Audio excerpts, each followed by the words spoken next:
welcome everybody. This is, I don't even know what number of Inside the Developer Studio this is. A name I stole shamelessly from a gentleman you may know from, as the warden, the prison warden from Arrested Development. He has an interview show where he talks to famous actors and whatnot, and asks them questions that ostensibly are interesting to the people who watch it, and that's what we endeavor to do here. I have with me a gentleman who I won't bother to introduce. I'll let him introduce himself because that's what we do here. Cool. And then we'll have a little bit of a chat for about an hour or so, and we'll see what comes out of it. Hopefully, it'll be interesting. And what's your name, sir? My name is Robert Anderberg, and I am a game developer. All right. And where are you? Where do you develop games? Currently, I work at a company called Linden Lab, but I've worked at lots of other places, including a company called CCP on a game called EVE Online, a company called Real Time Worlds on a game called APB, and lots of other exciting games. Okay. I'm originally from the northeast of England, near Newcastle, where the beer is from, and I now live in San Jose in the San Francisco Bay Area.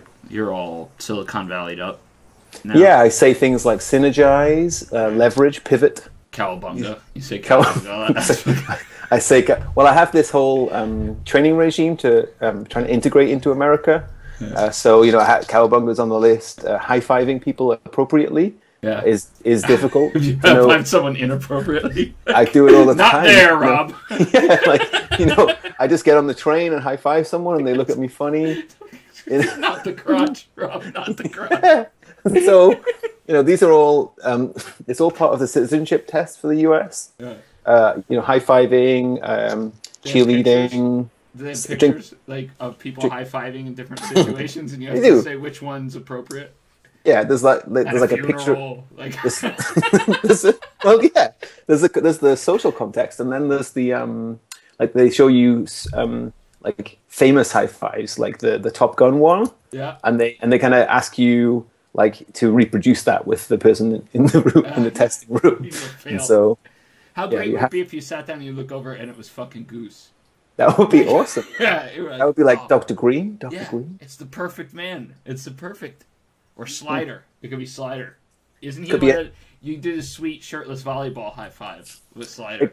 It would. The high five that they do looks like it would probably shatter my arm if he did it to me. So he's probably not that big anymore. He's probably like an old, some old guy. And that's how he makes his money now. High five. He might be really insulted actually because he might not be able to high five anymore. And that's the trick. It's a trick question. You didn't realize it, but it's an inappropriate high five. There you go. But yeah, so I've been doing that scheme at work for a while, and it just generally confuses people. So I just keep doing it. So I like it. So yeah, that makes sense. What do you do? What do you do as a person? So I am a programmer, or was a programmer for a long time. I always wanted to make games ever since I was a kid. Like my dad got me a computer when I was really young, and I basically started making games as soon as I could figure out how to do it. I did it by myself, and then just kept doing that forever. And now I'm still kind of making games. I went from being an engineer to running teams about 6-7 years ago, maybe longer now. And what I do at the moment is I run all of the engineering teams for Linden Lab. So I'm doing that. And yeah, so my spare time I do a bunch of programming. But yeah, I've worked on a ton of games, from like really small ones, like I did the first Bob the Builder game for BBC Multimedia, and I made a cake decorating game and a racing game with Lofty and Scoop. And I love cake decorating. I was just thinking of all the games that are out there. Cake decorating This one's kind of out of date. When's somebody going to update this cake decorating game? We could do it on the PS4. The funny thing about that game is it still sells. Like, it's still like top 10 kids games in the UK, even though it's like 16 years old because some company keeps porting it to like Windows 7 or Are something. you guys just really boring in Britain? You're like, Yeah, it's like the same game. You just play a game where you decorate cake. No. Number one is actually a game where you spread jam onto a cracker. No, no. It's just such a good game. That's the reason. That's what it is. It was so well developed. It's so good. So anyway, I did a bunch of kids games, which was actually really fun, small games, and then went all the way up to like teams with 200 people, which takes lots of years and is pretty pretty boring. I don't know. If you spend a bunch of years on something, sometimes it can get a bit monotonous. Yeah. And then worked on a bunch of MMOs, and eventually ended up at Linden Lab working on they have a bunch of games like Second Life, obviously pretty famous. What's your favorite thing to do in Second Life? I like just so I did a couple of things. One is I made an alt character and I just accepted all offers given to me for a week. Yeah.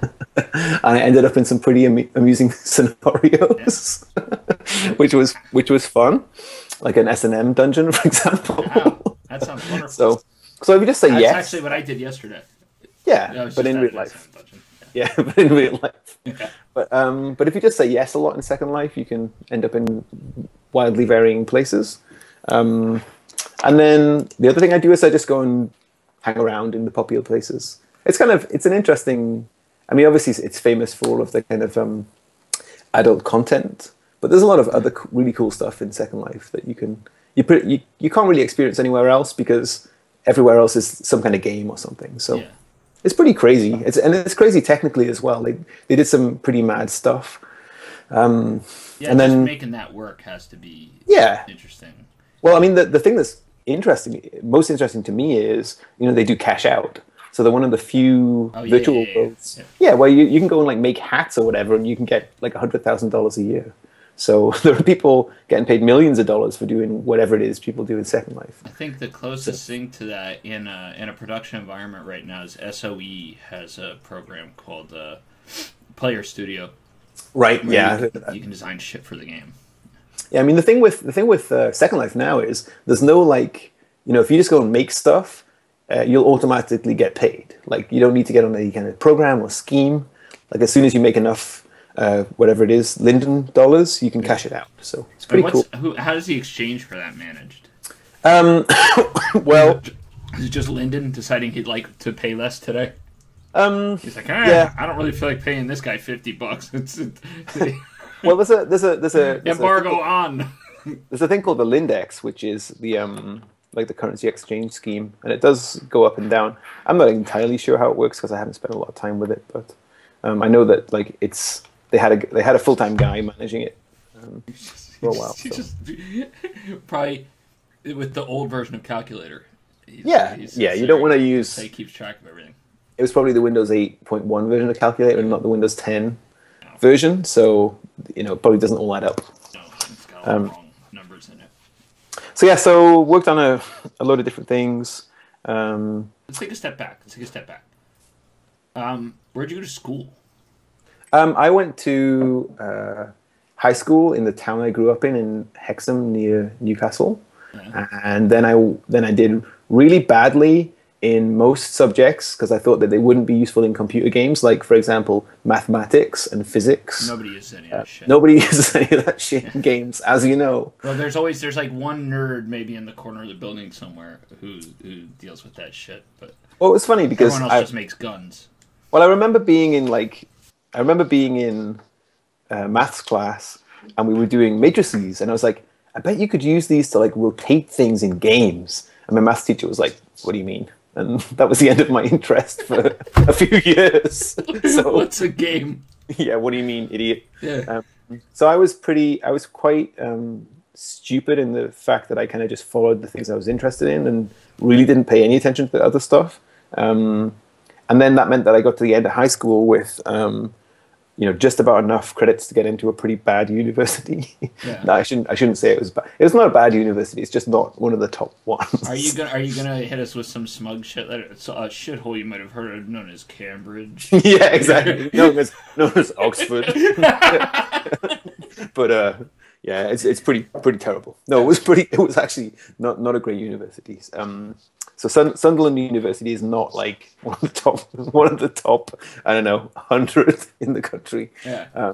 So I went there, and at that point, I'd already met Fiona. We were living together in Newcastle, and I was kind of commuting to university, which is a really bad idea because I wasn't that motivated in the first place. And I kind of basically screwed up the whole first year, and then went back, and then screwed it up again. I mean, basically, I would turn up for the exams and do pretty well, but I wouldn't do any coursework, and they hated me for that. So it's a fairly common among people who were fairly bright. So I eventually we agreed that I should leave, and I borrowed some money off my mum to buy a programmable PlayStation and met Eurose, and did some demos, and then I got a job at Steel Monkeys in Scotland.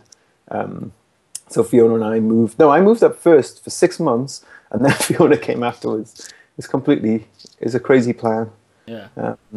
Yeah, and the funny thing was, people do that in this industry, where especially in places like Iceland, right? Where one part of the family will show up first and kind of do recon and buy the house and deal with all that. Yeah. So it's funny actually, because when I left university, I was on what was called then job seekers allowance, but it's really the dole. And just trying to use that. That's some British shit you just said. Whatever when you get paid money because you're out of work. Oh, like welfare. Well, yeah. So for like a couple of months, and just being in contact with that system was really scary, because it was, you're in a room with a bunch of people who can barely write their name at the top of a piece of paper, and you're kind of like, I didn't have an internet connection at home, so I was trying to ask questions about like collision detection on a PlayStation on this forum, and the only time I could access it was once a week through a modem in this place where people were trying to get on to like type out their resumes. Get the fuck out of my way! I got questions about Mario. I know, and so I'd be like, I'd have to do some development in the week, and then I'd go to the place, and I would like formulate my question, and I'd send it out, and then I'd go away, and then come back a week later and realize the guy completely fucking misunderstood the question I'd asked. Oh. And I'm like, no, that's not what I meant. So it's got to be like the programming equivalent of those dudes like in a movie who'll play chess, like by smuggling a letter out of prison, so they make a move like once every 2 months. Yeah.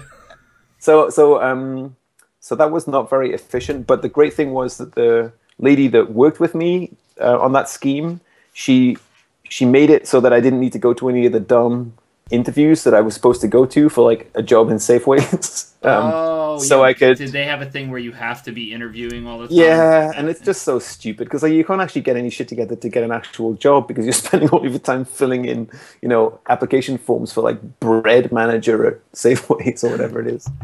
Which I'm sure is a great job and everything. I think you would have done a good job. I think it's all about making sure that you have the right bread on top. Yeah. So anyway, so I did that and I got the job. And I was actually on this. So you never got a degree. No, I don't have a degree. Okay, cool. Yeah. I don't have a degree. So I went and started this job, and it was really interesting because I knew essentially nothing. Like I didn't really know any of the maths stuff that I should have known. And so because you quit school and didn't because I just didn't pay any attention because I'm an idiot. And so then I was sitting there one day, and the company was had some startup funding and was trying to do a bunch of different demos. Eventually got the BBC Multimedia contract for Bob the Builder, which was a cool thing to get done. Did you have to build like a prototype of that first, or we did? Like, how do you? Why don't you tell me how that process goes, like at a high level? How they got the contract? Yeah, like how do you get a contract from BBC? Like, did your studio do other titles? Like, what was it that like how does that pitch process go? So I was only involved in it after they pitched it. I really don't know how they actually got in contact with those guys. But the only game that they'd done, I can't remember what the timeline was, but they did a game called Master Rally for a Russian publisher, and it was like basically driving a car across the tundra by yourself. No, it was multiplayer. So driving a car across kind of brown tundra-ish looking stuff for many miles. So that was kind of interesting. But then I don't know how. I mean, I was a junior programmer. I didn't have any contact with like what the fuck they were doing. But the queen has to do it. That's it. You may make me a game. Yeah, she has a Bob the Builder stuffed plushie, and she says, "I love this." She likes to watch that while a man plays pipes outside her window in the morning. Of course. So, She doesn't but get I that did get. anymore, by the way. She had to fire him. Oh, really? Oh, I wasn't They had keeping up. No, they had castle layoffs like a couple years ago. Oh, man. And the two people she had to get rid of were her piper. So she had a dude whose job it was to play the fucking bagpipes outside her window every morning. Of course. And the guy and her official counter of swans. What's the problem with that? He had to go. How will she know how many swans she's got? I had a really funny post when I was in Ireland a couple months ago. I was going through the park and there were some swans, so I took a picture just so that because I didn't take any touristy pictures when I was in Ireland because I was stupid. I just got really drunk and sang karaoke. That's fine. So I took a picture of these swans, and somebody says it was pretty funny because I said I was in Ireland, but it wasn't, and I promise it wasn't bait. Like it didn't occur to me until afterwards. But somebody said something about eating the swans, and then somebody said something about being the queens, and then somebody just lost their shit, and they're like, "I'm pretty sure Irish swans don't belong to the fucking queen." Yeah. Well, some people feel strongly about those things. Yeah, I thought it was great. I was like, hell yeah! I managed to start a fucking international Ireland fight without even trying. This is great.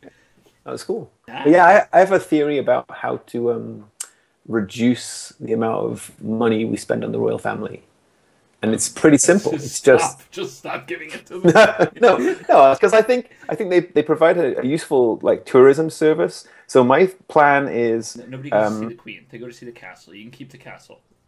Okay, okay, but my plan is make a list of the names of all of the people who get paid money right now.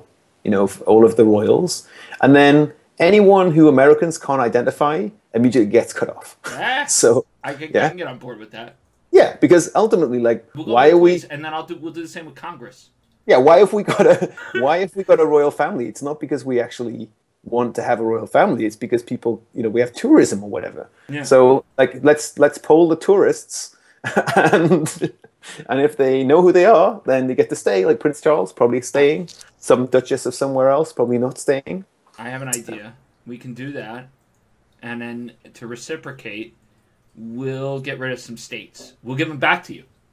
That's cool. Yeah. We'll give you Texas. How does it work? Do we have to be any ones we can name? We can take back. No, I think that there has to be some kind of it'll be a sizable number of states. I'll put it to you that way. Is it all the ones you don't like? Yeah. I don't want to. Texas, but they have some value. Yeah, Texas, Florida. Basically, almost anything that's not California, New York, or New Jersey. Would I be able to identify these states by the types of laws being passed recently? Yeah, that would be helpful. Yeah. Perhaps to do with reduction of women's rights or something. If you looked at a map of the United States that was colored either red or blue, basically anything red you can have. I think we'll just give you that. Yeah. Can we still frack it? That's a new thing we're into. Fracking everything. Yeah, I think that's where all the money in Texas comes from. Texas, of all those states, Texas is basically the only one that's not a welfare state. Okay. And unfortunately, the rest of them are basically funded by California, New York, and New Jersey. Okay. So we're gonna keep all the money, but you'll get things like you can grow a lot of wheat. Okay. We're going to keep the legal weed states, too. We love Weetabix, so... so for your bread. You make crumpets and shit, whatever it is you eat. We love all that shit, so that sounds like a good deal. So you get started, you're working on this Bob the Builder game. Yeah. School clearly isn't something you were all that interested in. What was when you were doing the Bob the Builder game, was there anything that you look back on now that you thought was kind of an interesting challenge? Something stupid, if you look at it now, you're just like, man, I can't believe I didn't know how to do that. Everything. Yeah, but I mean, something that sticks out. Where you're just like, oh. I remember. Okay, I distinctly remember the conversation. It wasn't on Bob the Builder, but it was the same company where the lead programmer was mentioning a dot product between two vectors, and I was like, the docked product, which is absolute basics. And he looked at me like I was a total idiot. Oh. He's like, you need to read this book, and just gave me a math book. Get the fuck out of here. Don't come back. He's like, what are you doing here? Who have they hired? I've actually had situations like that as well, because if you're not formally trained, sometimes the vocabulary doesn't pop up. So like I'll be sitting with like security dudes or whatever, or a security dude, like sometimes a boss, or actually where I get it worst is from programmers. So yes. So specifically, like they'll say something like for loop, and you're like, "What do you mean, man?" For loop. I call it a grapefruit. For loop, no. But along those lines, like I'll be talking about something that I know how it works contextually, but not from the text. And I'll be talking to a programmer, and I'll be like, "Well, blah blah blah." I'm like, "Well, can't you do this?" And I'm like, "No." Like I'm just like, that's impossible. Like I've just totally fucked something up. Like I think it was before I really knew, and it was something where I was dealing with something special, and before I knew how memory management worked, I just I thought there was a really cool way for me to do something with a hack if I just wrote to an area of memory. And so I was like, yeah, just write to it, man, and then see what it says. And dude's like, you can't write to that, you fucking idiot. I was like, oh, that bad. So I get that. Yeah, I get that. Yeah, so that was kind of amusing. And then, I mean, the thing was, actually, when that game was originally developed, there was a framework being built in the company, but the framework wasn't ready. So I just like hacked some shit together out of DirectX 7 examples. I never programmed a PC, and I'd never written C++. So I didn't know either of those things. Neither one of those is very important at all. No, so I just hacked some shit together and wrote my own little sprite library. It was a 2D game. And just kind of kept working through these games. And then eventually, like the stuff that I wrote, because I think we were running short on time, a lot of that became the basis for the actual game, which was probably a very bad thing. Bob only building things with penis-shaped bricks. Yeah, it wasn't a good idea. Then we got near the end of that project, and I, in my impetuous youth, decided to leave because I, disagreed with some of the policies of the company. Oh. It was a long time ago now. What were we like? How dare they not have Cheetos in the snack room? Exactly. We want scooters and slides and stuff. Did they take away your chocolate milk? I remember that was a big. Were you there for the chocolate milk? No, the chocolate milk at CCP. First, they came for the chocolate milk. Yeah. Was it something along those lines, or was it really you did along with like a senior person or? It was. I don't want you to name names or anything. No. It was. I think if it was me now, I definitely would have just been able to deal with it. But it was personality conflicts, and I was very impetuous youth, so I decided I was going to throw my keyboard in the air and leave. Smarter than everyone. Yeah. But yeah, so then my exit from that company was pretty interesting in that it involved a private detective following me around for a while. Oh, they thought you stole some shit. It was a very weird exit, but ultimately the resolution of that entire episode was that no, I didn't do anything funky, and the guy who was following me around, my friend eventually got him drunk and figured out what he was doing, because we set up this complex scheme. Was it freaky where you just see this guy everywhere you go? The first thing I noticed was. No, it was like the first thing I noticed was there was a car across the street, like parked, with this guy sitting in it, and then I noticed it another night. I noticed it another night. Did you tell Fiona? And she was just like, "Shut up." No, and then we kept seeing that. And then what would happen is, whenever I would go for a job interview, this guy would turn up. So we set up this complex sting operation with my friend Alan, because he had his own company, where I went for a pretend interview with his company, and then. Maybe it was a real interview. I think I was probably just not a good enough programmer, and he didn't want to tell me that. The interview, wink, wink.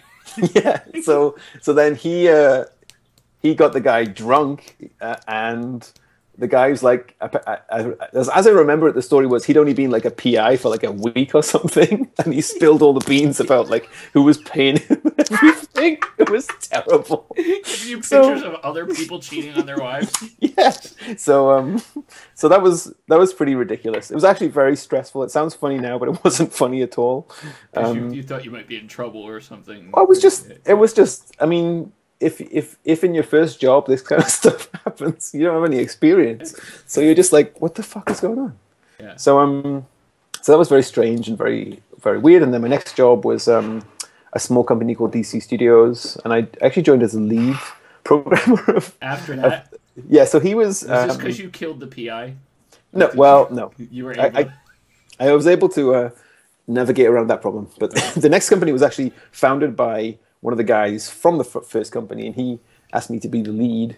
Which was really a bad idea because I still didn't know what I was doing. It was okay because he knew everything about you. Yeah. Well, actually, one thing I should say for the Bob the Builder thing is I actually got to go to, it's either Hit or Hot. One is the parent company. And I got to see all of the actual Bob the Builder models and the sets that they used for the stop motion because it was a stop motion back then. Yeah, and like there was like the Lofty model on the table when we were discussing stuff, and I was like playing with it and moving it around, and then the guy came in. He said that model cost £10,000, and I stopped playing with it immediately. I was hoping you dropped it. Yeah, it's like he was kind of saying it in a way like we didn't put it on the table for you to play with it. We put it on the table just so you could look at it.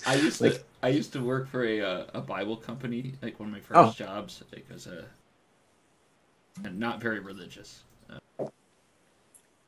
You didn't religiously work for them? No. As a matter of fact, when prayer time would happen, I'd get up and leave. Like it was, it was almost autistic. But I used to have to do a lot of work sometimes in the CEO's office, and I think some dignitary had given him like a hand carved like Noah's Ark. So every time I would go in there, all the animals were like 2x2. And every time I'd go in there, I'd move one of the animals just to see how long it would take. That's not very nice. Is it? Yeah, no, the guy was upset. What's he going to be upset about? The animals moved. I didn't take one of the animals. I just moved it.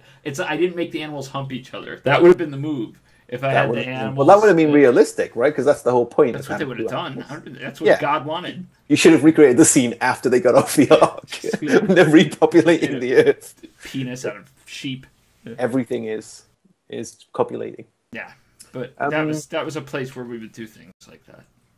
So I got to see all that stuff, and it was fascinating. And then the next job I worked on like a game called Army Men Advance. I did the music for that game, which was pretty weird. Like I suppose I did some music you did for music programming, or you actually wrote the songs. Yeah, I wrote some music for the first company as well because I thought in my arrogant youth that the music that they had was terrible. So I was like, I'll do better than that.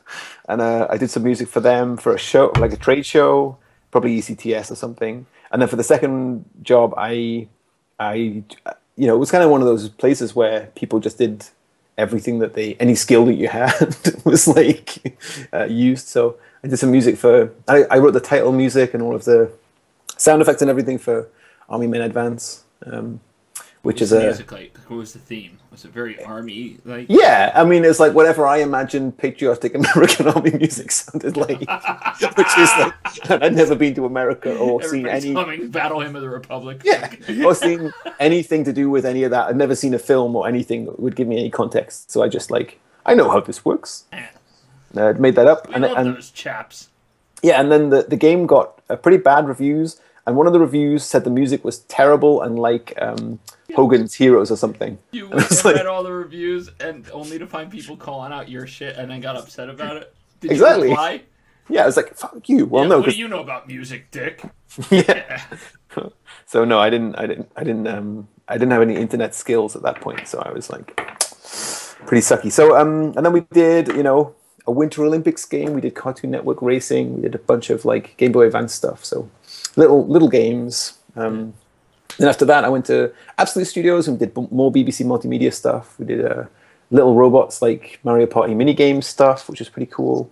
That's when I started doing like using Lua as a scripting language for games. That was really successful, and they used it for another couple of games. A lot of people using it still. Yeah, I mean, Lua is an interesting language because it's super small. Like it compiles on anything. Like we used it on the Game Boy Advance, and it's very flexible. The downside is like it's not very well defined. So like if you don't do a lot of work, it kind of leaks out. So the next company after Absolute Studios was Real Time Worlds, where we did All Points Bulletin, the superbly successful PC online MMO I just GTA posted thing. a picture from that the other day, and yesterday or something. So. They're porting it to PS4 and Xbox One, so I don't know whether they're going to like redo the gameplay rules or just go straight for it. But somebody's doing it. The publisher is the same people that do Saints Row, so good luck. Publishers the same people who do Saints Row. Yeah, who's that? I thought they got bought by some Asian company.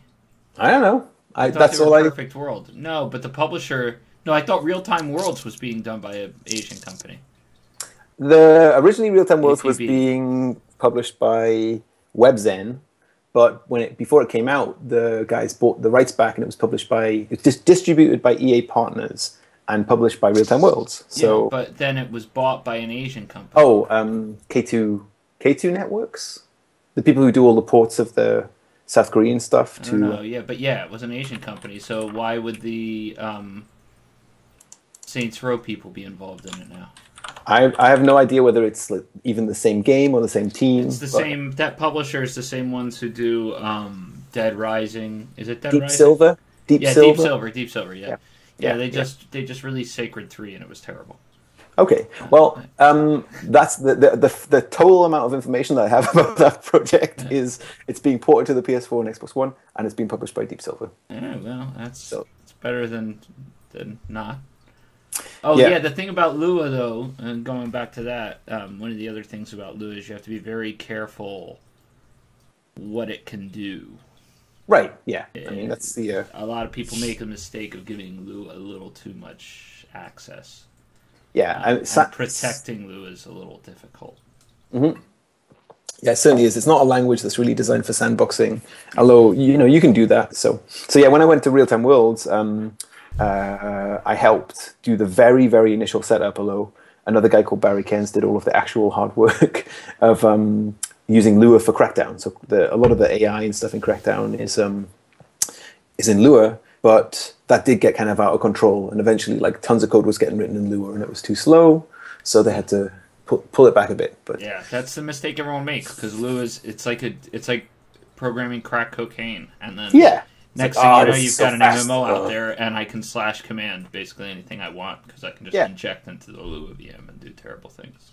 Yeah, it's a good idea. Just use it as an attack platform for dynamic service. That's basically what it turns into when you don't pay attention. Yeah, I think there's other titles who I won't name who have other issues with their Lua implementations as well, where they've left things in there to do things that they don't want people doing, and so the way that some of the hacks get turned on is by people simply enabling latent thing Lua they turned off. Yeah.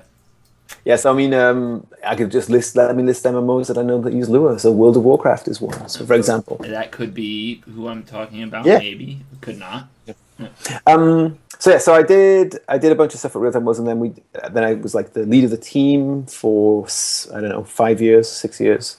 And then Real Time Worlds. Yeah, Real Time Worlds. And then... so background on that was a company that was started by the gentleman who did the original GTA. I think the original owner of DNA, right? DMA Studios, Dave Jones. Who is a super cool guy. He's totally down to earth. Has a mind ray which can convince anybody of anything, including the team itself and publishers and anybody. So, yeah, I mean, that company had $100 million of investment in total. And a decent chunk of it was spent on APB. So at what point did he found, Real Time was around for a while, so I know the timeline of Rockstar, so anybody who's watching who doesn't know, DMA was the company who made the Lemmings and a couple of other, just ridiculously huge games that you... Uniraces. There was a couple that were gigantic. Body Harvest. And the original Grand Theft Auto, I think 1 and 2, were both done by DMA. And then when Take-Two was founded, Take-Two bought DMA and turned it into Rockstar North, which is the studio that Grand Theft Auto, for the most part, is developed out of. At that time, that's when Dave Jones and a couple of others left, I believe. And that might have been when he went and he might have founded Real Time Worlds immediately after that. I don't know. That's the part of the timeline I don't get. I feel like there's a gap there. I don't know. I don't exactly know when Real Time Worlds was founded. But do you think he spent time traveling the world, like the deer hunter playing professional Russian roulette? Do you think? going to India, standing on one leg, Killing that type of thing. Endangered species. killing people. Yeah, hunting people on the various islands. He just wanted he had the hunger. He just needed to know what human meat tastes like. Yes. So it So was that's the background on that. Yeah, founded in 2002. So yeah, apparently it was around for a while. But yeah, so Real Time Worlds was pretty interesting place. They were doing like automatically generated cities and worlds based on GIS data, like the stuff that you get from mapping companies. And they were also always doing cool stuff with that. And eventually it turned into the My World project, and that was spun off separately and had like some success, I think. But APB, ran for a long time and was not successful. It lasted 6 weeks in live, and then was sold on to I think the company's called K2 Networks, and they run it. They went bankrupt, basically. Real Time Worlds Real Time Worlds had early success though. Like with Crackdown, some titles that made money.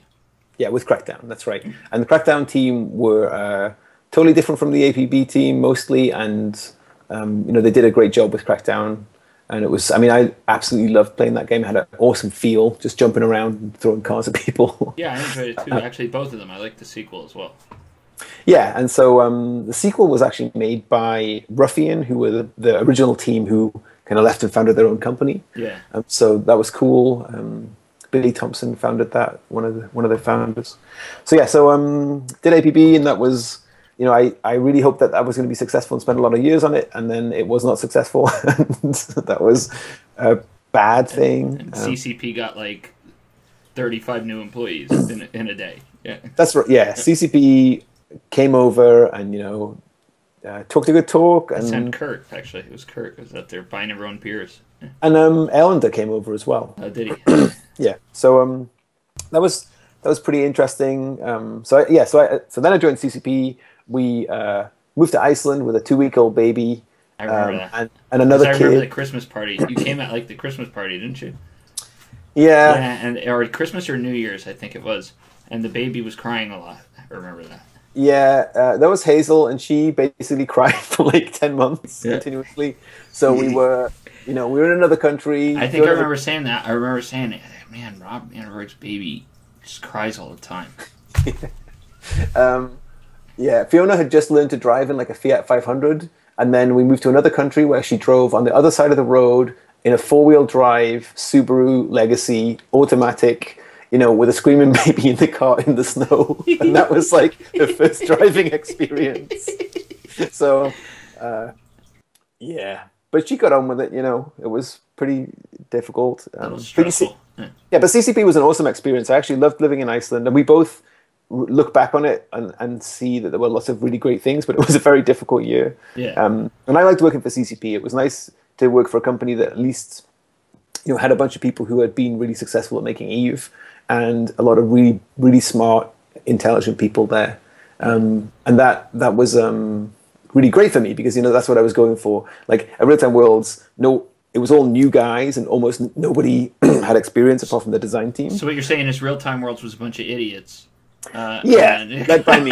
led by me. And then, Pat Kerr worked there, so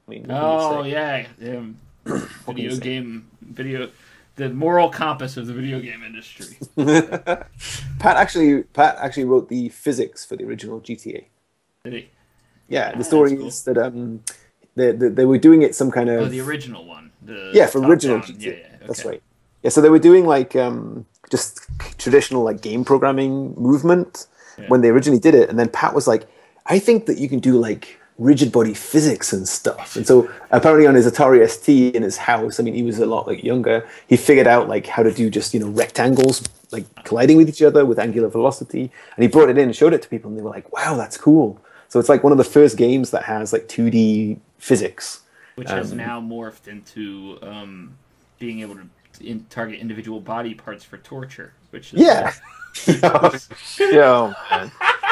Yeah, exactly. So he's essentially responsible. It's all his fault. This is what Oppenheimer feels like. Yeah, that's the thing. What have I done? So that's it. But yeah, so I did CCP for a while, for a year. Eventually, like, it just didn't really work out. So moved to the US because we thought we could either go home to Newcastle, we had an opportunity there, or back to, or try again to live in a different country. So we tried living in the US, working for a company called Paragon Studios, who were the then custodians of City of Heroes, also doing a bunch of new stuff. That was a totally awesome company to work for. Super good game too. Little underrated, actually. Well, it was funny because, like, in my epic career so far, I'd been so successful that I was like, well, City of Heroes is a really old game. Like, it's probably like not much too good for City of Heroes. Yeah, not much going on. And then as soon as I turned up, the guys who worked on City of Heroes just knew so much about it and knew every fucking system in the game, and like, the depth of their knowledge and their commitment to it, like the designers on the team, like the whole team, was just like, you could immediately sense that they were like super, super awesome at making that game, and the guys who played it loved it as well. And I immediately gained a huge respect for the team, because I'm so bad at everything. I'm like, when I see people who are good at stuff, I'm like, these people are really good. Like, what's going on? So but no, so we did. So one of the things on City of Heroes that was interesting was that a lot of the tools there were pretty rudimentary. Like, they would use Excel spreadsheets, and they had this like custom script language that used reverse Polish notation to do stuff. And so what the hell is that?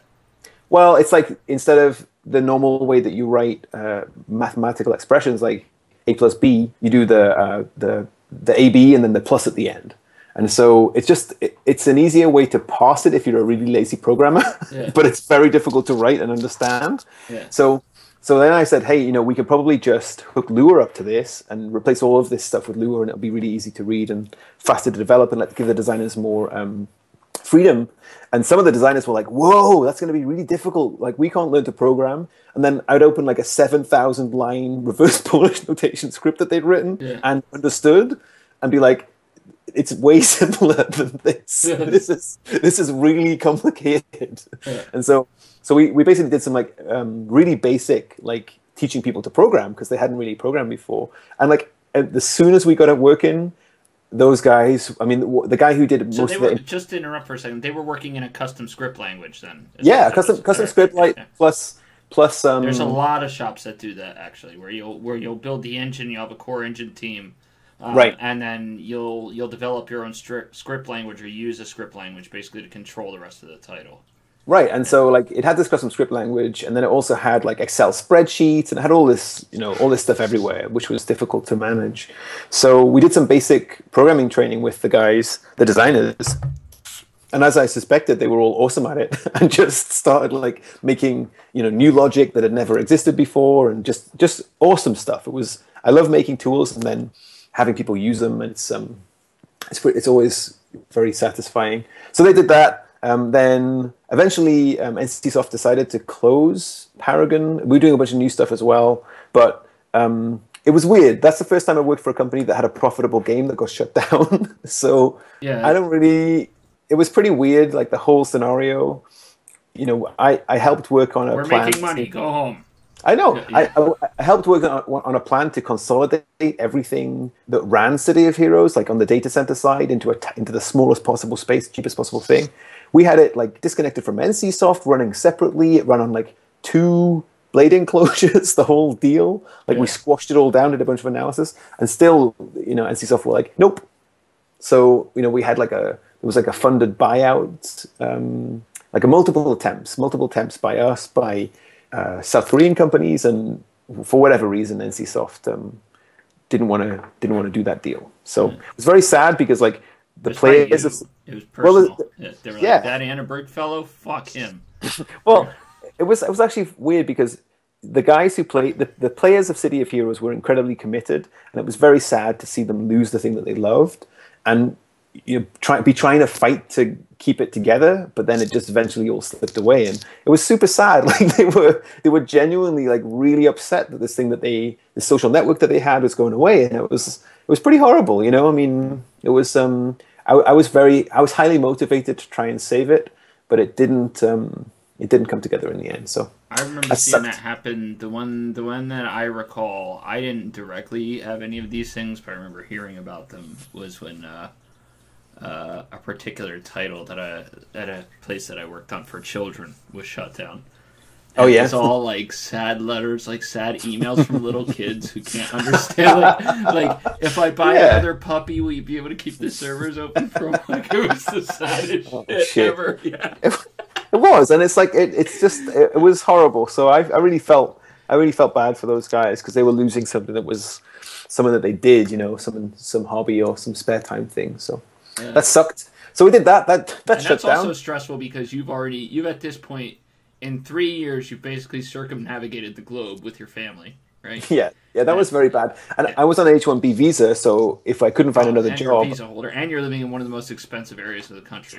Yeah. so it was like, awesome, let's find another job quick. So I looked at a bunch of places, and then Linden Lab. Like I'd had a lot of respect for Linden Lab for a long time because Second Life, as much as its reputation is for the adult content, it's a crazy awesome piece of technology. Like what they wrote. So maybe you were just a wolf penis aficionado. I didn't. Well, I am as well. Yeah. But There's nothing wrong with that. It's adult. Yeah. And so I really liked what they'd done in the past, and then what they were doing was trying to transform themselves into a new company, trying a bunch of new projects. Like they have a thing called Bloxworld for the iPad, which is pretty successful now. It's like a little Lego building game with logic. Our it's pretty buddy cool. works on that. A mutual friend, I think, is involved in that. It's neat. Yeah. Yeah. So there's some cool stuff there. And then I was working on a next gen version of Second Life. That was kind of like, it wasn't fully announced, but it was semi announced. So you're not spilling any secrets because you are on the internet right now. Yeah, no, it's been announced to the player. I mean, if you type it into Google, you can find it. It's just they didn't do a press release for it. So. Yeah. So that's been a lot of fun. And then in my spare time, I do nothing apart from work on a hobby project. Yeah. What's your hobby project? It's a thing called Big Bang, and the idea is like to let people make games in a web browser and then share them with people. And I've been doing that for 2 years now. And how did it start? Did this start as something, because I know you do a lot of research, or at least you post a lot about things like getting kids into programming and stuff like that. Yeah. So it's kind of spawned from that. It didn't. And so having this being my hobby project and it being one of these things where like I imagine in the future maybe it could be successful, but it has no users. I get to be like the moral judge of like all of these other projects. Yeah. And so in my spare time I just like hold court on them. But I think most, if not all, of the kind of educational programming for kids things are pretty bad. And I think there's lots of reasons for that. I think one is anything that starts off as an educational thing is probably going to be pretty bad in terms of a game. Yeah. Like, I think if your goal is education purely, then you end up kind of just like with Scratch, for example, which is a kid's graphical-based programming language. Yeah. You can't really make anything interesting. Like you can learn how a loop works or whatever, but you can't make a cool game. Yeah. Like you can't make Mario with it. I mean, I'm sure that people have made things that are pretty interesting, but it doesn't feel like a cool game. So I actually started off thinking, wouldn't it be cool if, like when I was a kid, you could make like pretty good games, and then the kind of educational part comes along with that. And I do have a strong urge to want to make it a tool that people can learn easily with. But I think it's probably more important. I've been doing this for a while, so I have like endless stuff to talk about. But there's a guy called Brett Victor who did a video called a talk called Inventing on Principle, and in that talk he showed like a bunch of crazy stuff, like real-time live programming where you can change stuff in the code, and this tree he's drawing using the code changes in real time, so you get to see the association between the two things. And he also shows like a little Mario game he's making with the braid assets. And he's showing you how like he wants to make the character jump through a hole, and he's changing the code, but instead of just doing this like randomly change something and then test, his little system he's built lets you kind of predict forward in time, and it shows like a little kind of ghosted images of the character, forward in time. So like you can adjust the code and then see what it will do in the future. So some crazy stuff to kind of visualize that. And I think, there's this weird thing where most systems like Minecraft or Little Big Planet have physical programming where you connect stuff with real physical wires. And that's an easy thing for people to understand. You have a switch and you connect it with a wire to a door, and then you push the switch and the door opens. It makes total sense. Yeah. The problem with it is you want to write something more complicated, or anytime you want to get bigger with that, it just becomes completely unmanageable. And so that's one of the reasons that you don't really see anything in Little Big Planet that's crazy, apart from people who like build a calculator or a CPU or something. But those people are not the normal users. And same with Minecraft. Like people will build like a 3D printer. I didn't want to talk about it. These fucking Minecraft people are on another level, dude. Yeah, I worked with a dude who fucking carried around a goddamn those notepads that have the blocks on them for math. Yeah, and he would spend fucking days layer by layering building these Minecraft fucking things in his notepad to get ready for when he went home and actually built them. Fuck that noise. But I suppose the point there is like people like programmers or people with programming brains are always going to be able to express crazy things in those systems. But like when you look at like the calculators or the CPUs that people build, if you just wanted to write that in code, it would be super small. So one thing I was hoping to do at least was let people make games and focus on that and focus on the games being good. But then also, if you keep kind of digging, you will find the code for those things and you will be able to change it and mess around with it and just play. And it be more about experimentation than it is about this kind of like, lesson one. Like if you have the whole code.org thing, which I think is great. It's great that people want to educate kids and they want to get them to learn programming. I think it's really cool. But it is very like, okay, step one, they have the frozen assets and they have Anna and Elsa. And like, let's make Elsa walk forward 100 paces. Like, my kids don't want to do that. They want to make awesome games. So, have you seen the one where you're actually using Python to like move around and fight things? It's like a dungeon crawler. Is that code spells or something? No, it's like combat coding or something like that. No, is that cool? Yeah, I posted on Facebook a couple weeks ago. It's actually surprisingly not shit. I'll give you a link after after we're done here when I can dig it up without completely interrupting the show.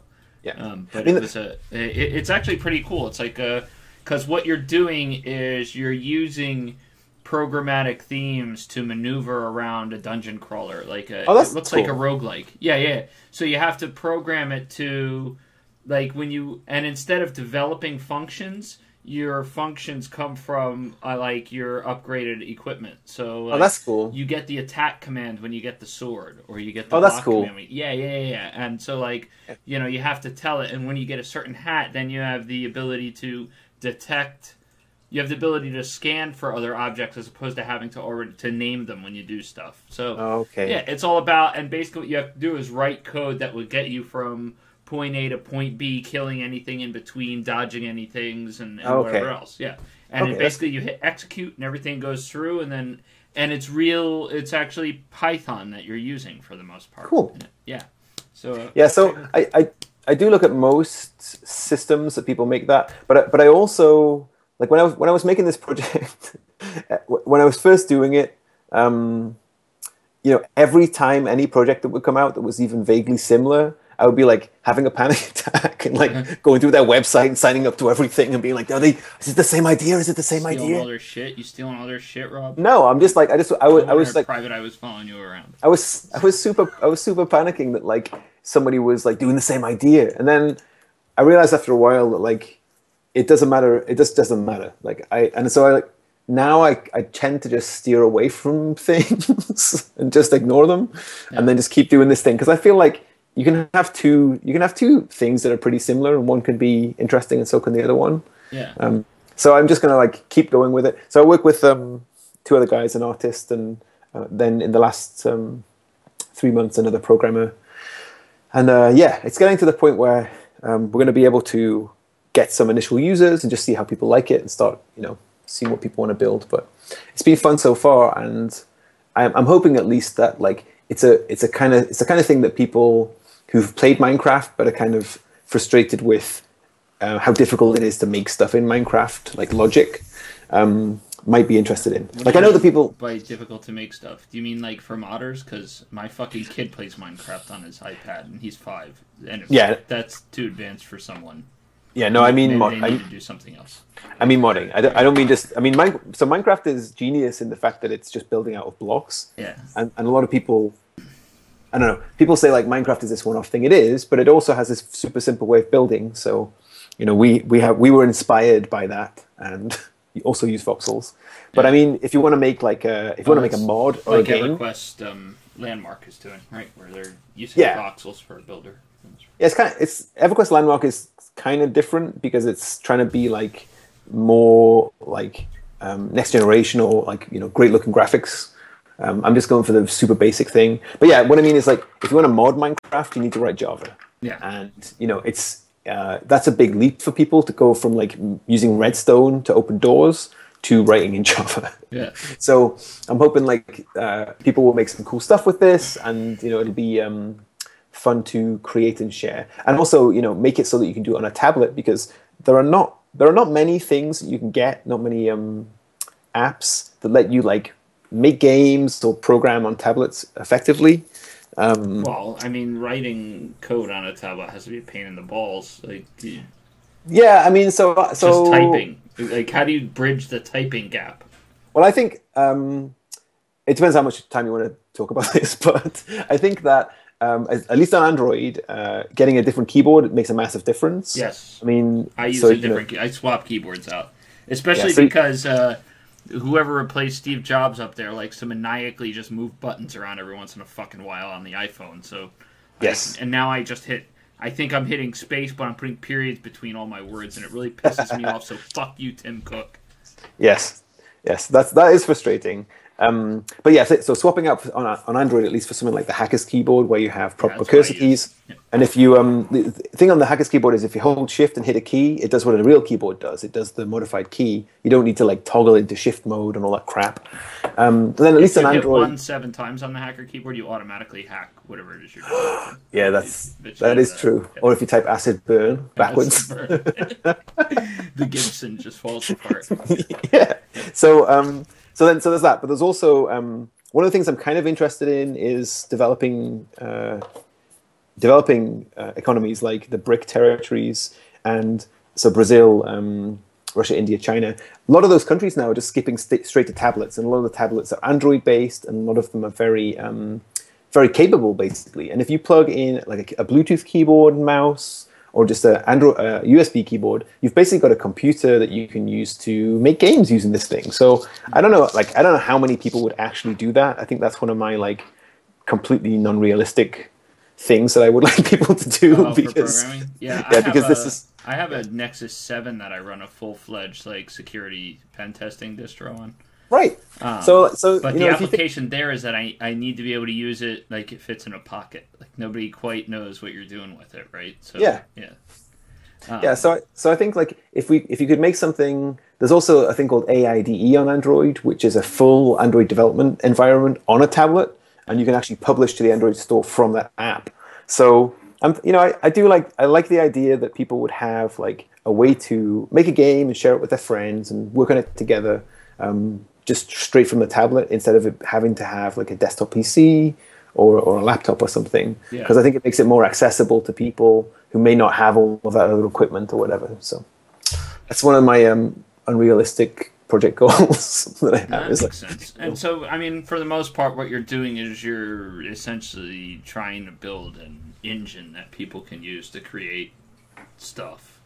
Yeah, that's right. I mean, I would say like it's slightly different because I do want it to be like a product. I want it to be like, when you first make a game, it's going to ask you a bunch of choices, and then based on those choices, you're going to get some working thing. It isn't going to be like, make new project and then, make a manifest file. Yeah. So it's much closer to Minecraft than it is to like a normal IDE, because you're going to have like a bunch of stuff that you can just throw in there and it'll work, and you can make some cool stuff and share it with your friends without really having to delve deep.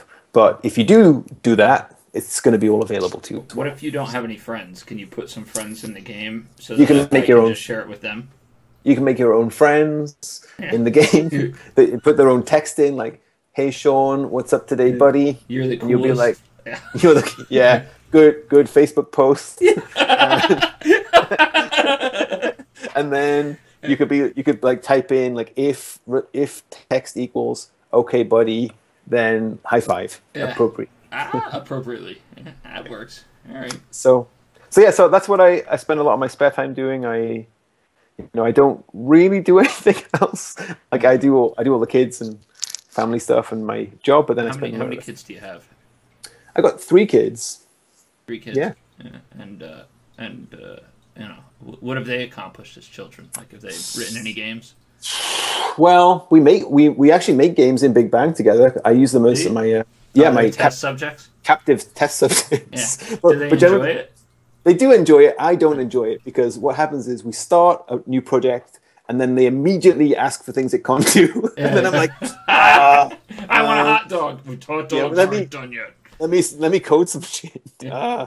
But no, it's great because they're very demanding, and you know, one of the trends with Minecraft that's fascinating to me is that most kids that I see using Minecraft are not playing survival; they're playing creative. So it's more like a Lego set than it is like a game. Yeah, he just spawns a bunch of dogs. He makes a dog army, and he just likes running around with them.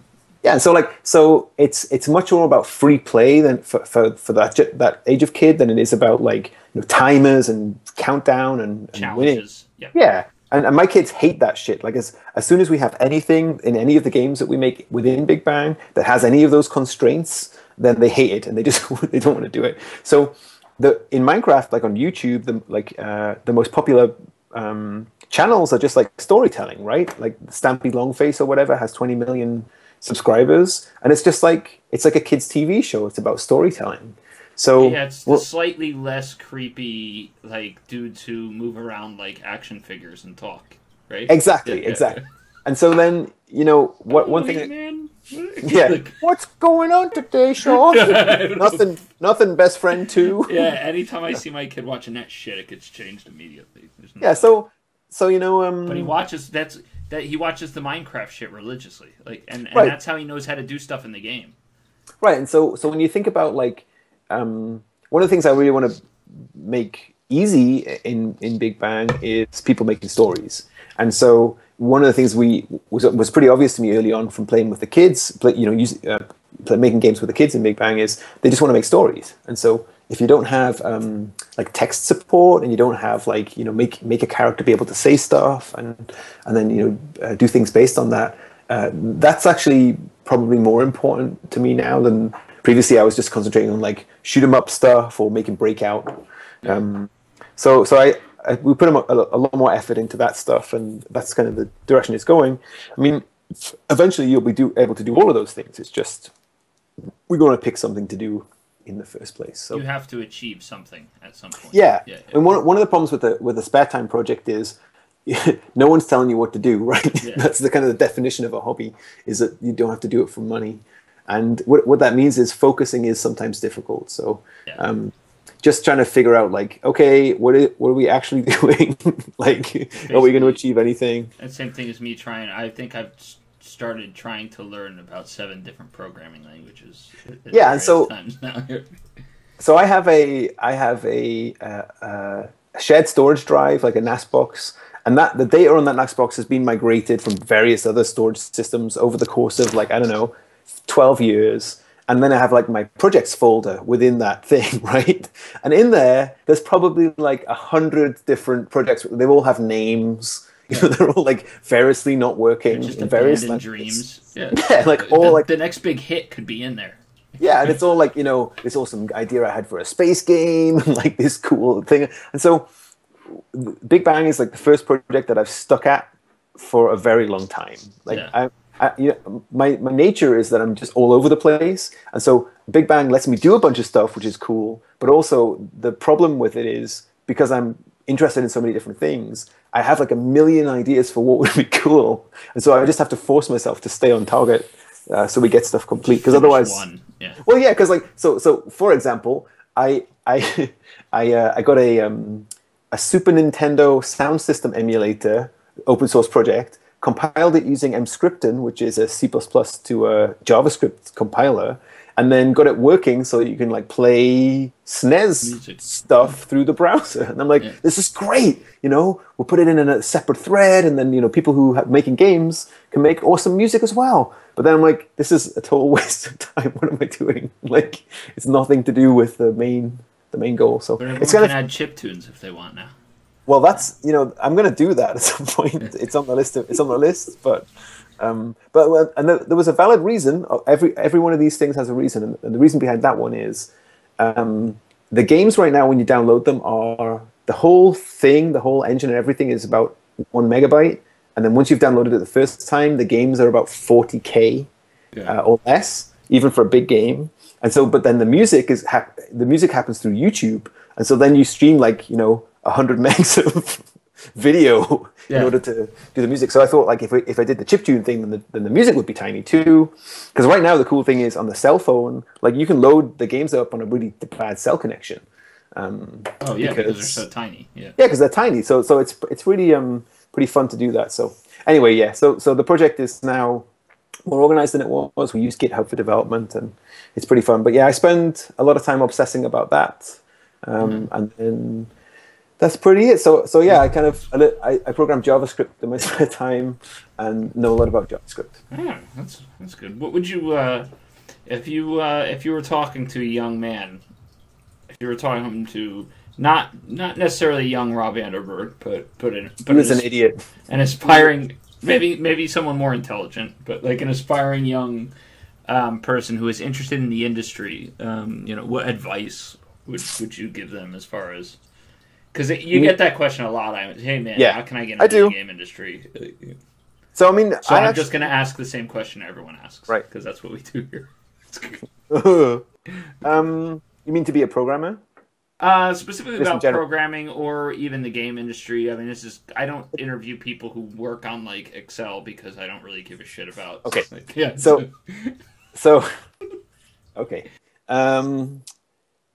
With the games industry one, that's often much more difficult because if someone doesn't know what discipline they're interested in, they may not have no idea about how games work at all. Yeah. And if that's the case, then they can think that QA is just playing games all day, or designing, everyone's a game designer, that kind of thing.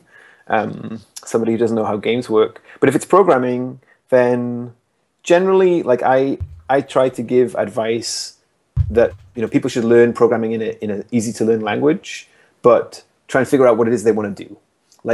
If you get the whole range. You get kids who are really awesome at maths, and their parents are asking you hey, he wants to get involved in games, but he doesn't know what to do. If they already have that background and a strong interest in maths and physics, and they want to be an engine programmer, then that's a totally different path from I just want to make games. Yeah.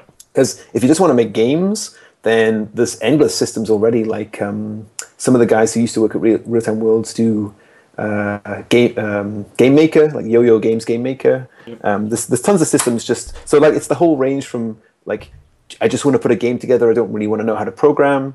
I want to be a core engine programmer, and I just try to find what is the thing they're interested in, and then I have tons of links and information that I put together and send out to people. It's just there's no point in sending hey, go and download Unreal Engine 4 if they don't. They don't even know how games work at all. Yeah, and I think there's a huge we're in the middle of a little bit of an indie renaissance.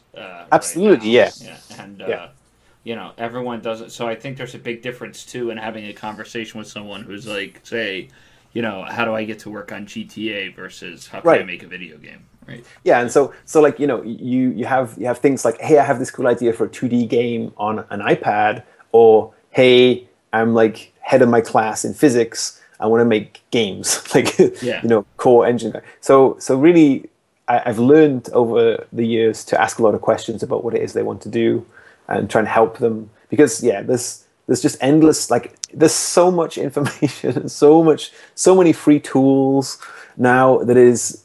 If I think back to when I started, getting some time once a week on a modem to ask a question Yeah. versus fucking every possible fucking thing in the universe being available. Like you can get UE4 for $20, you can get Unity for free. Yeah. You know, you can get every RPG possible makers on Steam. Like there's just everything. Everything. So it's really just a question now of selecting the right set of stuff to get that person started. And also, I support them as well. Like anyone who's interested in learning to code or game programming, I'll help them on Facebook whenever they want to do it or whatever. Because it's like, it is one of those things where I think the problem now is there's just so much stuff. It's the opposite problem, where there's just this universe of things that you can do, and you need to somehow navigate to get to what you want to make. So, all right, yeah, we've hit an hour, maybe a little over. So one of the things I do on this show, it's the only thing that I do that's the same every time, is I do a little thing called the pivot questionnaire. Which is what James Lipton does on his show that he stole from me as well. Okay. But it was Mr. Pivot was a rather famous French interviewer. He had a show called Beyond des. I'm not even going to pretend. You know what drives me nuts? People who pretend they have accents that they don't. So like, I'm not gonna say bonjour. Like, so it's like, but some people speak another language, so they know how you would say it. Fuck that! I'm not talking to them. I'm talking to other people who speak English. Who just like do like fakey French accent. Yeah. Isn't that guy called Pivot? Pivot, probably. I don't care. I don't think it's called Pivot. It's Pivot. And he had a show. Not if he's French. He's right. Everyone in French. Monsieur Pivot. I'm certainly not Charlie. They had but he had this show called Beyond the Culture. So I don't even know what bouillon is. It's not the shit you put in your soup. No. And it's based on a questionnaire called the Proust questionnaire. Right. And I'm not quite sure what that is either because I'm uneducated. But essentially what it is a bunch of different questions. I asked everyone the same ones. And I still haven't figured out what to do with it, but someday maybe I'll make a collage, or these will end up being some really cool psychological experiment or something. So I think what will happen is in 10,000 years, people will discover this stream, and this will be the foundation of the next religion. So yeah, I hope so. You know how great if I'm gonna be Jesus, I'd rather be Jesus today. Okay. Yeah. Once I'm gone, I don't give a shit. Like, well, as a matter of fact, if you're in the future and you're looking at this, and this does turn into, don't bother worshiping me. If you're not gonna do it while I'm around, all of your Facebook posts will be like the scriptures. Yeah. It's like fucking, what is it? There's a good cult in Grand Theft Auto. Oh yeah? Yeah, I bought one of the shirts. I have to find where it is. It never fucking came. Now I'm getting mad, actually. I gotta go. But it's we have a whole website for it. I forget what it's called, but the whole thing is the tract is not yet written. But if you listen hard enough, you can still understand it. And it's like this whole fucking wonderful cult thing. Nice. Anyway, let's get to these questions so we can wrap up. So the editors don't fucking cry. Yeah. What's your favorite word? My favorite word, bung. Bung? Like, very British word. It's like, bung. Yeah. It's like wank. Just one of those things nobody here says. Actually, bung we use more than wank. We would not say wank. Bung. Bung. I had to get used to hearing the word wank again, because now people use it as a descriptive, not as action. Yeah, that's wank. Yeah, I'd never heard that before until recently. Has that always been that way, or is this something the kids are doing now? No, I think swearing in the UK is a very is a wide, is a panoply of ways you can use words in every possible way. So no, I think that's wank has been around for. He is wank. They are wank. If I said the Queen is wank, that would be using it properly. Right. Yeah. What's your least favorite word? Schedule. Schedule. What turns you on? Programming stuff, like everything to do with computers. All of this, any completely mainstream science fiction idea. That's my thing. Yeah. are you kind of you're not kind of gets mad at movies that aren't completely accurate, right? No, I read a lot of. My dad bought me. I don't think intentionally, like the second book in Isaac Asimov's Foundation series Yep. when I was like I don't know 10 or 11, and I don't think he. I think he probably knew who Isaac Asimov was, but it was all yellow, and I read that and I was like, wow, this is amazing. Yeah. So I started reading like really early science fiction. So my whole science fiction thing is like I love like 1940s science fiction because they hadn't really invented any of these things, and so they don't just say like jump gate, warp thing, holodeck. You don't have to worry about all the physics behind it. Nothing just like makes me more angry than going to a movie and having some fucking douchebags on my Facebook like, that's not the way time travel works. You don't know how time travel works. Yeah, I don't mind hard science fiction, but I definitely think there's a lot of scope for just like mad shit, and there's a lot of early science fiction I think is way more untethered than later stuff where they're just like, well, he put the CD-ROM in the CD-ROM drive. Well, thanks for putting that little detail in. Anyway. What turns you off? What turns me off? Bureaucracy. I don't know. People who don't want to change anything. Just, I in general, just like having to do things because that's the way they're supposed to be done makes me go completely fucking crazy. So. Mm-hmm. What sound do you love? I like the sound of lightsabers. TIE fighters. Do you have one of those? You have a lightsaber? I got one for Christmas. Yeah. Do you have one of the really like the $1,000 ones that are like in a real glass tube and shit that these guys make? Have you ever seen those? No, I haven't seen one. This guy makes like these real like replica lightsabers that are like they're legit. They're solid. They got like a laser in the tube or whatever. Mine's got like a plastic tube, and then when you press the button, it lights up like along the tube. Yeah, and it's pretty weighty, and it makes like sounds when you. And if you do it at night, I bet it like it looks dark. It looks awesome. Yeah, like this the two. I think the two times. Usually, I'm kind of like somebody who's like. In control of what I'm doing. But we went to the Maker Faire with the kids, and they had this area where they had R2-D2s that people had made, and I just totally lost it. I was like, "This is amazing! Like, what is going on?" I got a video of me going like, "Oh, look, it's opening its flaps up. Look at this!" I'm just like, "What is going on?" Everything. Yeah, it was ridiculous. I lost my composure. I bet I could scare the shit out of my kid at night with that lightsaber. I might have to get one of those. Just turn it on. Yeah, like make sure the hallway is dark, and then turn it on, and then just run at him with it. Like he'll think it'll cut him. Like he'll have no idea. Yeah, and do the breathing. Yeah, no, he'll know it's me, but he'll think I've turned evil. Yeah. Okay, well that makes sense. What sound do you hate? What sound do I hate? I can't. I'm a classic. I can't stand nails on blackboards, and all the scraping sounds make me go crazy. So, right. Like chalk, basically. What's your favorite curse word? Am I allowed to say any curse word? Yeah, I don't give a shit. It's not my stream. Worst case scenario, Matani gets banned from Twitch. Okay. I like fuck. I think fuck is a great word. But I don't use it. I don't use the word cunt, but I like the Scottish use of the word cunt. Like he's a total cunt. Yes, I like the British use of it. In America, we're not very good at using cunt. No, I've noticed that there's and the other thing I noticed from a few people is like when people are swearing, they're kind of like they begin to do it and then hold back a little bit. It's like they want to show that they're swearing, but they're not really fully committed.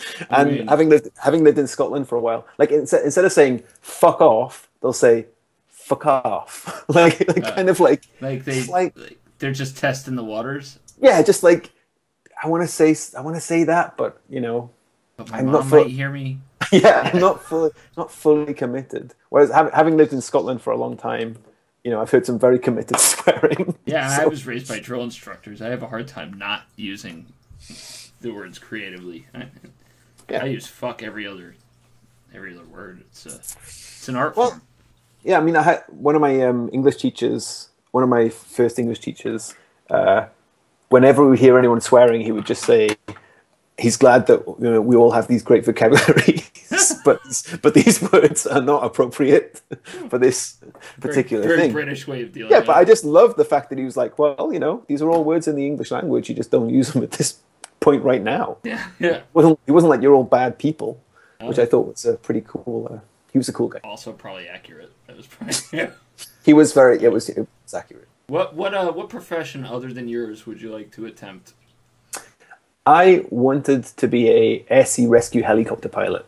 Oh, that's kind of cool. And what do they do? They fly. Air sea rescue, like when a boat goes down. Or something. It's like one of the most dangerous jobs you can have because you're flying a helicopter into a storm to rescue people who are sinking. But you never hear about those guys dying. No, I think they're. I mean, so when I was interested in doing that, you had to be in the RAF, in the Air Force, to do it, and you had to be willing to be called up to war, which was exactly the opposite of something I was interested in doing.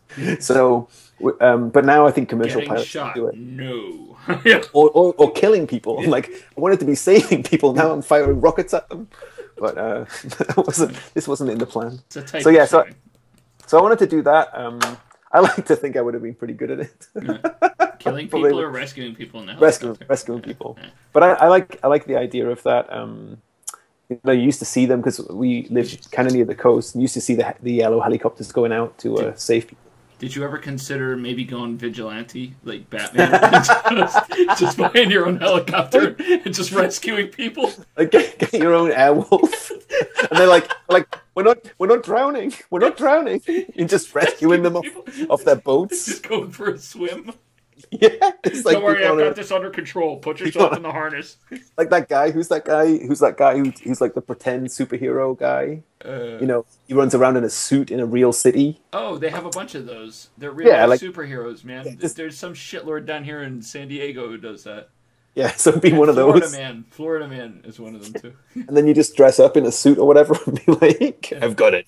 Don't worry." Badass was a good movie. Kick-Ass. Yeah. And it was good. That kind of borrowed from this real life superhero shit. But if all else fails, I think that you should give it a shot. I think that there's lots of people who could use some rescuing. And not everyone with a chopper who's able to do so. Just get some finance on the cheapest helicopter I can find. Why? People need to be rescued. And there's not enough people around to do it. I'll do a Kickstarter or something. Oh, how great would that be? Like you could design Indiegogo. Yeah, and what you do is you make it so like your first step is to get down the cost of the chopper so that other people can do it too. You make like a club, the rescue club. And everyone can just share stories. And then you 3D print the chopper in like sections of like a foot. You know what? Print 1 billion of them. It is kind of sad that in the United States of America, I can 3D print a gun that's completely untraceable, but not a rescue helicopter. What is this shit? Stupid. Yeah. What profession would you like not to do? What profession would I like not to do? Yeah. My job? No. Yeah. Sometimes. No. What would I like not to do? Yeah. I suppose. My dad was in the Navy. I don't know that I could be in the military. I think I'm too insubordinate in my general approach to life that I'd like immediately get shot or something. They have a way of breaking you of that. Yeah, so I suppose I'd probably end up being like the best soldier in the world or something. Wonderful. I'm Rob Anderberg, killer. Maximum kill count. But I think I'd probably struggle to do that. I'm pretty terrible at generally like taking orders from people. Yeah. So I think any job where I had to listen to anybody about anything would be a bad job for me. No, I just get to. Yeah, that's good. If heaven exists, what would you like to hear God say when you arrive at the pearly gates? Oh, I'd like him to be like the best beatboxer in the world. You just want him to be welcome, Rob. Like those beatboxers who can sing a song and beatbox at the same time. Yeah. I want him to be doing that, but with like I don't know, some Super Nintendo chip tunes or something. Chip tunes. Do you actually listen to that shit? I do listen to that shit. Why would you listen to chip tunes?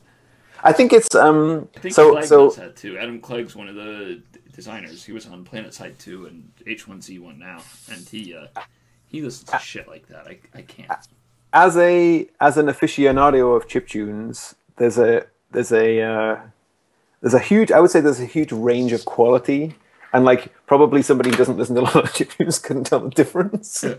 But I think it's probably because I grew up listening to like bleepy computer music, and it makes me feel like I'm kind of back in those days or something. But I think like there's a guy now, the guy called Fear of Dark, who's from the UK, and like the stuff that he's writing, they write it using a thing called FamiTracker, which produces files that can run on an actual Super Nintendo, and the stuff he's making that like would run on a real Super Nintendo is just mind blowing. Like it's got to the level where it's technically very difficult to do. So I think like probably if you don't care about any of that shit, it just sounds like bad computer music. Yeah, but the engineering effort behind it. Well, just like the fact that like you have like 6 channels and they can only make like bleepy noises, and then you make something that sounds like some like modern piece of music, to me is just insane. And then like I think the original Castle Wolfenstein had a way to make a voice out of the speaker. Yeah, and so like this was like what? Nobody knew you could make a computer make a human voice at the time. Yeah. Right, and so there's loads of kind of technology advancement, but certainly just like the amount of time it takes to craft something like that, and then it sounds effortless when they do it. It's pretty cool. But yeah, I mean, and then the other thing is like they're also often they're just mindlessly happy, and that's I quite like listening to that when I'm working. Yeah, actually, I could probably use some of that. You don't want to listen to like death metal when you're banging out. No, I mean. When I'm working on Big Bang, one of the things I do because I my current job I commute 2 hours each way somehow. I don't know how that I ended up doing that. But I spend an hour on the train each way, and on the train in the mornings I work on Big Bang. And in order to get to trick myself into being in the same state to work on it effectively, I play the same like weird ambient background music every day, the same shit. Yeah. Well, I have a you're basically Pavloving yourself. I am absolutely doing that because it works. Like even if the train's noisy, like I have like 5 different things that I'll play, and it just makes my brain think, oh, you're doing this thing now. So if I talk to Fiona and I'm like, and you're doing something you shouldn't, or like you're at dinner or whatever, and I get her to play this music, you'll start programming. I'll be like, frothing at the mouth. I can't eat. Time to program. You'll just get up and walk over to the computer. I'll immediately open up GitHub and be like, issue 12. Like some bad episode of Star Trek. All right, dude. We're out of time. It was a pleasure speaking to you. It's been fun. I put my Mario t-shirt on so people would know that I was definitely a game programmer. And I pointed the camera at this arcade machine so that people would also know that I like computer games. Yeah, it's basically I don't know. The arcade machine might be a little too hipster. You think it's a bit too cool? Yeah. Oh. Well, the fact that it's next to this artistic rendering of what looks like dandelions or something. Yeah. I didn't put that there. I know your wife clearly had some love in the room. Yeah, and she had no idea that you were going to put this gaudy orange, yellow, or green machine next to her beautiful. Oh, it's beautiful flower art. Well, but, at any rate, it was a pleasure speaking with you. Thank you. I think there were some super cool stories, and people appreciate it if they ever end up clicking on the video. Yeah, and when my project is like super successful and stuff, or even if it isn't, I encourage everyone to use it. Although I won't give you the URL or anything. So yeah, well, we'll get. Did you want to give them the URL? No. Oh, all right, I was going to say we're not ready yet. I wasn't ready yet. Yeah, but when you do, I'll make sure somebody gives you good reviews or something. Cool. Yeah. Nice. Anyway, dude, I'll talk to you later. Okay. Oh, wait, I have to do sign off to the show, not to you. See, the show stops first, and then I say goodbye to you. That's how it works. All right, so that was Rob Anderberg, programmer currently at Linden Labs. He's also working on a little side project called Big Bang, which he claims will be the greatest video game ever created. Well, someone will make the best video game ever created inside of it. Yeah, and you'll own it somehow by virtue of having built the engine that I'll be a hobo on the street with a laptop. You will be the creator of the God particle that led to the best video game ever made. We do this like once a month, but I'm streaming every Sunday starting at 8 p.m. So set your clocks and shit if you want to watch me play bad video games or interview people and try and get a schedule up. Follow the channel, subscribe to the channel. You're all wonderful people except for... and I'll see you later. Have fun. I'll probably be back on... No, I won't be back on tonight. But I'll be back on next week. So have fun. Thanks for watching.